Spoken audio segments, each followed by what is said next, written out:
ശ്രീ ആയൂർ ബിജു, മുഖ്യമന്ത്രി എന്തായാലും ADGPയെ സംരക്ഷിക്കുന്നു എന്ന കാര്യത്തിൽ ഒരു സംശയവുമില്ല. അദ്ദേഹം ഇപ്പോഴും പറയുന്നത് ഈ DGPയുടെ അന്വേഷണ റിപ്പോർട്ടാണല്ലോ. അത് ഈ RSSുമായിട്ടുള്ള കൂടിക്കാഴ്ച ADGP നടത്തിയതിൽ എന്തിനാണ്? അതൊരു രാഷ്ട്രീയ വിഷയമാണ്.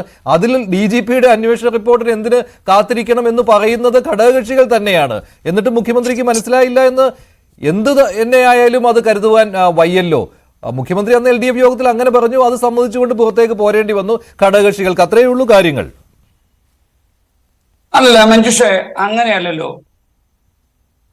ഈ വിഷയവുമായി ബന്ധപ്പെട്ട് നമ്മൾ അല്ലെങ്കിൽ പൊതുധാരയിൽ ചർച്ചകൾ വന്നിട്ട് കുറച്ചേറെ ദിവസങ്ങളായി. ഇടതുപക്ഷ ജനാധിപത്യ മുന്നണിക്ക് നേതൃത്വം നൽകുന്ന CPM-ഉം ഇടതുപക്ഷ സംവിധാനവും അന്നു മുതൽ പറയുന്ന ഒരു കാര്യമേ ഉള്ളൂ. ഇതുമായി ബന്ധപ്പെട്ട് അന്വേഷണങ്ങൾ നടക്കുന്നുണ്ട്. അന്വേഷണത്തിന്റെ റിപ്പോർട്ടുകൾ വരട്ടെ.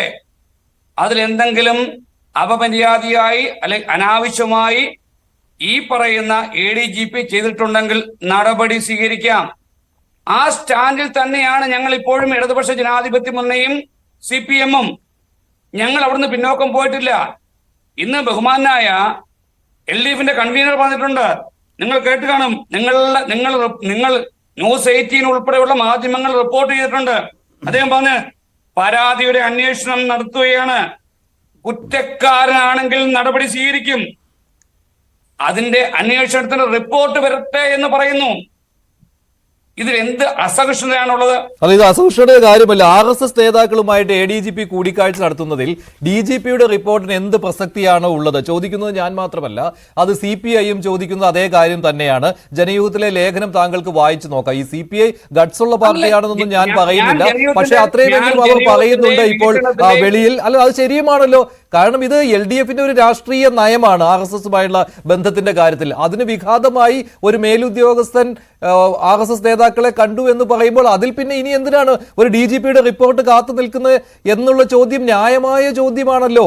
അതിൽ തന്നെ സാങ്കേതികമായ കാര്യങ്ങളും CPI പറയുന്നുണ്ട്. ഇതിപ്പോൾ അദ്ദേഹം എന്തോ അഡ്മിനിസ്ട്രേറ്റീവ് ട്രൈബ്യൂണലിലേക്ക് പോകും, മുൻ അനുഭവങ്ങളൊക്കെ അങ്ങനെയുണ്ട് എന്നൊക്കെ പറഞ്ഞുകൊണ്ട് മുൻകൂർ ജാമ്യം എടുത്തിട്ടൊന്നും കാര്യമില്ല. ഒറ്റ ചോദ്യമേ ഉള്ളൂ, ഇതൊരു രാഷ്ട്രീയ തീരുമാനമെടുക്കേണ്ട വിഷയമാണ്. അത് എന്തുകൊണ്ട് മുഖ്യമന്ത്രി എടുത്തില്ല എന്നുള്ളതാണ്. അങ്ങനെയല്ലേ ചോദിക്കേണ്ടത്? നിങ്ങളും LDFന്റെ ഒരു ഘടകകക്ഷിയുടെ നേതാവാണല്ലോ. താങ്കൾ ചോദ്യത്തിലേക്ക് വരാം. അതിനു മുന്നേ ഞാൻ ചോദിക്കട്ടെ, ഈ ADGP കണ്ടത് RSSന്റെ നേതാക്കന്മാരെ മാത്രമല്ല, മുസ്ലിം തീവ്രവാദം ഉന്നയിക്കുന്ന മുസ്ലിം ലീഗിന്റെ നേതാവ് കുഞ്ഞാലിക്കുട്ടിയും കണ്ടിട്ടുണ്ടെന്നേ. മുസ്ലിം തീവ്രവാദം ഉന്നയിക്കുന്ന എന്നൊന്നും താങ്കൾ പറയാതെ കുഞ്ഞാലിക്കുട്ടി ഞങ്ങൾക്ക് പറഞ്ഞുകൂടാ? ഒരു മുസ്ലിം എന്ന പേരിൽ അറിയപ്പെടുന്ന, ഒരു സമുദായത്തിന്റെ പേരിൽ അറിയപ്പെടുന്ന ഒരു ജാതി സംഘടനയുടെ നേതാവിനെ കണ്ടിട്ടുണ്ട്. കേരളം അല്ലെങ്കിൽ ഇന്ത്യ മഹാരാജ്യം നാളെ പ്രധാനമന്ത്രി പദത്തിലേക്ക് ആഗ്രഹിക്കുന്ന രാഹുൽ ഗാന്ധിയെ കണ്ടിട്ടുണ്ട്. അപ്പൊ എന്താണ് തെറ്റ്? അവിടെയൊന്നും കാണാത്ത രാഷ്ട്രീയം, അവിടെയൊന്നും നിങ്ങൾ കാണാത്ത ജാതീയത, അവിടെയൊന്നും നിങ്ങൾ കാണാത്ത വിഭാഗീയത നിങ്ങൾ എന്തിനു കൊണ്ടുവരുന്നു? ഞങ്ങളല്ല കൊണ്ടുവരുന്നത്, അങ്ങനെ പറയരുത്. അല്ലല്ല, LDFന്റെ രാഷ്ട്രീയ നയത്തിന് വിഘാതമാവുന്ന ഒരു കാര്യമാണ് ADGP ചെയ്തിരിക്കുന്നതെന്ന് നിങ്ങൾ തന്നെ LDFലെ തന്നെ ഘടകകക്ഷികൾ പറയുകയാണ്. CPM-ന് പോലും ഇക്കാര്യത്തിൽ ഉറച്ച ഒരു നിലപാടില്ല.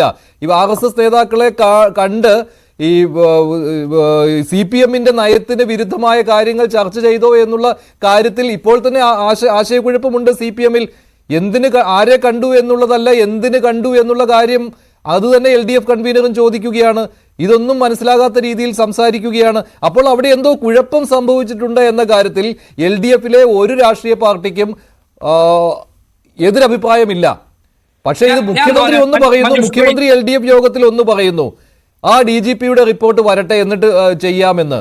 അത് കേട്ടുകൊണ്ട് വരേണ്ട ഒരു ഗതികേടിൽ LDFലെ ഘടകകക്ഷികളും ഒപ്പം CPM-ഉം വന്നു പെട്ടിരിക്കുകയാണ്. അതാണ് വാസ്തവം. ശ്രീ KM ഷാജഹാൻ, ഇവിടെ